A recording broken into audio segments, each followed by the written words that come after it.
Greetings, students. In this video, we're going to look at one of the key concepts for Essay 3 and Unit 3, and that is the Rogerian argument. Again, I apologize about starting the last one off that way and then not delivering. That's not how we do it. But let's go ahead and open Unit 3, the created lecture for Unit 3.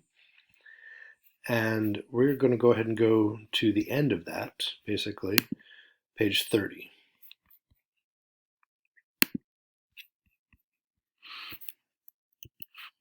And you'll see I added a couple pages here that will give us a little bit more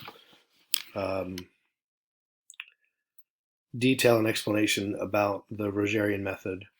But that's really what you want to use. If we just take a second to pause on this and to think about the context of this, which is Essay 3, right? In Essay 3, we're writing about basically the values and how the values turn into arguments, and we're writing about someone who we disagree with, right? Or from a perspective, we're writing about a perspective that we disagree with. So in order to do that objectively, you're going to want to take lots of hints and details from the Rogerian method. But I should clarify, right? I'm not asking you to write this essay in the Rogerian to organize this essay around the Rogerian argument. Like if you were to say, organize your essay around this page, that would not be correct. That's actually not what we're asking you to do. What I'm asking you to do is when we look at the Rogerian argument is I want you to think about places where you can use parts of the Rogerian argument in your essay. That's what you want to think about. You want to think about where would it work best for you. Do you want to take notes in the tone or in the organization, in the style, in the methods? That's all up to you, but you want to look at this for what can you take from this and apply to the essay that you have to write, right? So just to note that's that part is hopefully remarkably clear. You do not want to organize the essay around a Rogerian argument. That would not be the right approach. However, what we want to do is take pieces of it, take ideas from it, think about the tone, which we'll talk about in a second, and think about how those things can be applied to a successful essay on this topic. So just want to make sure that was clear. Rogers said, "True empathy is always free of any evaluative or diagnostic quality."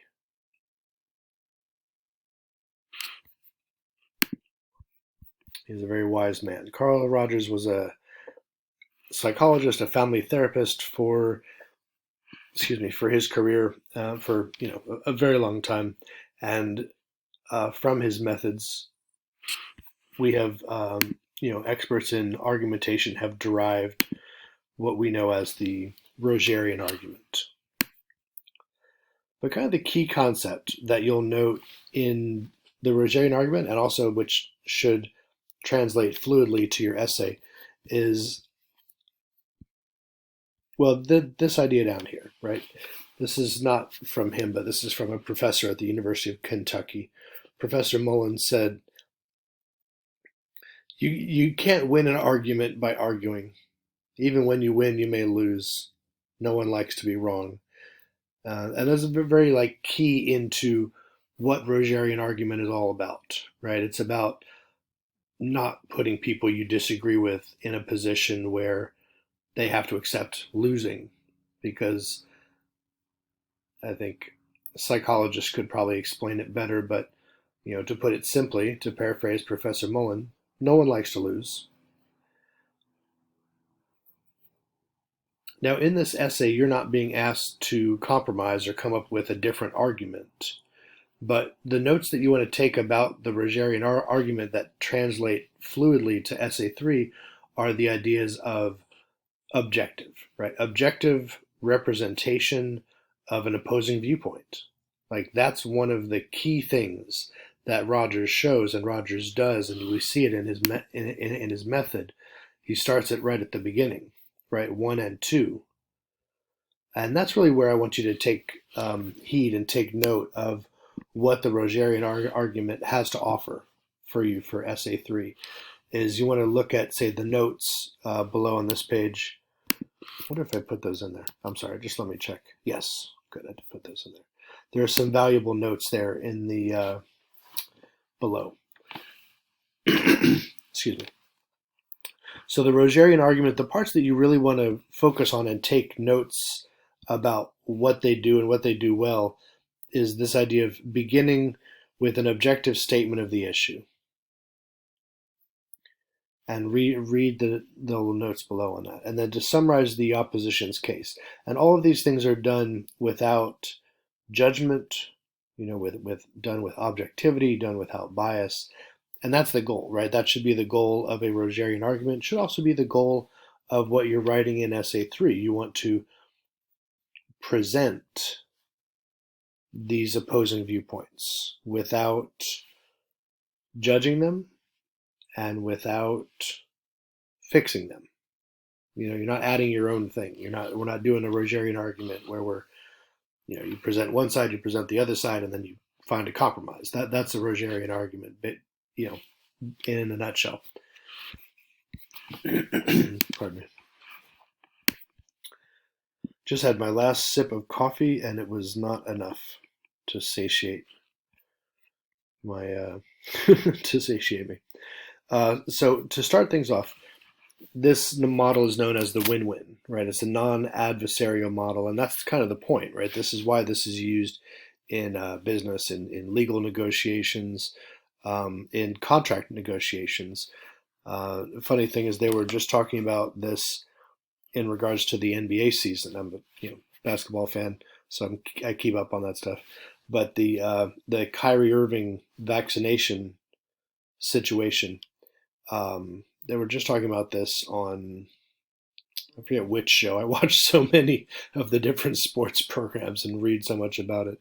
But let's say one of them, probably from ESPN, was talking about how, oh, I'm sorry, did I say Irving? I meant Ben Simmons. I'm sorry. That's kind of a different situation there. Ben Simmons. He's a guard for the Philadelphia 76ers who wants to get paid but doesn't want to play for the 76ers anymore. He wants to be somewhere else. But he's having this thing where he's like, he got kicked out of training camp one day. The next day practice. The next day of practice, he is, oh, my back hurts. I'm just not going to be there. But he still wants to get paid. And the sports anchor was talking about how, this is something that they're gonna have to deal with in the next CBA, the next the next agreement. They're gonna have to figure out. And what they had mentioned, which totally reminded me of this, is this idea of the win-win. So what the anchor said was, they were like, it was a past NBA player too, so someone who I would trust their opinion on this. They said, it was like Richard Jefferson or someone like that. He's like, so the owners, the NBA, the team owners are going to want, I guess, more protection against, players who don't want to be there, but yet also want to get paid. And then, so what he said was, okay, so in order to get something, you'd have to give something up. That's classic Rogerian argument, and what's really going to happen in that next, CBA agreement is that, excuse me, in order for the owners to get more protection in a situation like that, they're going to have to give something up. That's a Rogerian win-win model, where you get something, but you also lose. I mean, everyone has to win. So, like, you got to win somewhere. The other side's got to win somewhere. There are areas where neither one's going to be happy. But that's, if you go back to like the beginning ideas of argumentation, I think it was John Hancock, right, who said that's a good argument. Or that's a good compromise, is where neither side is happy. I think we've progressed beyond that, but that's the basic idea there. It's a solution-based model. The Rogerian method is to be employed in this type of situation where you're writing about or to an audience or reader that disagrees with what you're saying or is hostile to what you might present. So let's talk about tone and your tone as the writer, as the creator. You want to help people find a common ground in the Rogerian argument, and in order to do this, two things must be present in your overall argument, and this should translate certainly to essay 3, which is that you want to make sure that the things that you're saying are correct. You're suggesting things that are true. Your points are correct, valid, truthful. And the other thing that is interesting is that the whole tone of and of course tone is the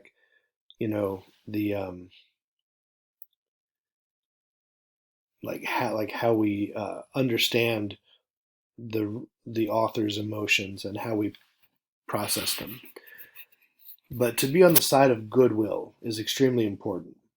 And that is such an interesting point because I don't have a lot of time left, but it really reminds me of, we can finish up with this, is of Cicero. If you go back to the Ciceronian argument, which I didn't put up here, but I can just grab it real quick because I have it. I use this stuff all the time. You should have access to this, certainly in the video lecture, like for, I want to say, Rhetorical Analysis Part 3. Should cover this. Sorry, I'm scrolling around trying to find it. There it is. Page 33 of Rhetorical Analysis. If you guys don't have this, I'll provide a copy on our webpage.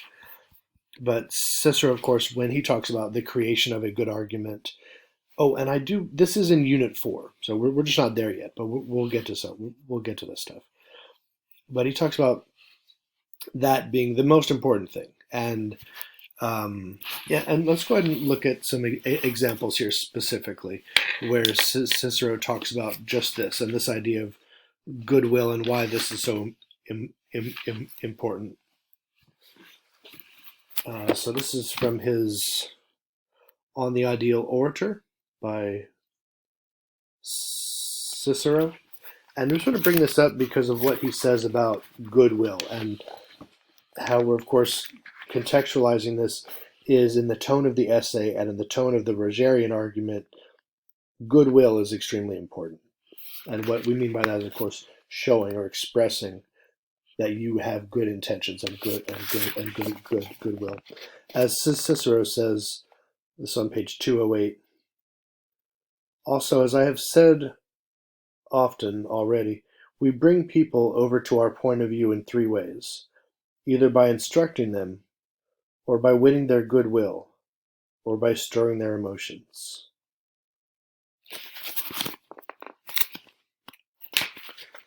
And on the next page, on 210, there's another little passage I wanted to read to you here. He says, and he's talking about how to start. This is an interesting point here. He says, and indeed, no doubt, the introduction of a speech seldom needs to be forceful or combative, right? Why would you ever need to do that? And we'll finish with this idea here. He presents at the top of 210. The prologue of a speech should always be carefully done, to the point, well equipped with thoughts, and expressed in suitable words, but also appropriate to the case at hand. So always think about that, right? How can you, even in your introduction, and when you're creating your essay and introducing your essay concept, what's the most appropriate, best way in which to do that? Think tone and think content, right? These things are married together. How can you present an introduction that is both accurate in terms of information, provides enough information, but also precise in tone? And we'll end it there. Thank you.